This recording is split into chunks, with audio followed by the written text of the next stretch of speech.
Good morning po sa inyong lahat. So, meron po akong ulam na yun. My breakfast today is wow! Tsaka meron akong ulam kagabi.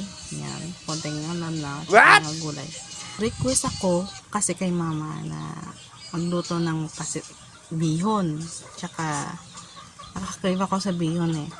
So, lagi na kami kumakain ng isda. Yun, yung gulay, yung silabawan na mayroon ng isda, malunggay. Kaya bihon na naman. Bakata! Kaya, kain po tayo.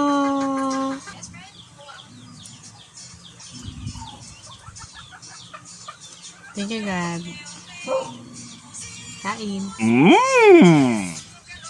Guys, kung ang ulam nanggaling sa lutong bahay, saka niluto yung mother mo, no?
Okay guys, so thank you for watching. Bye!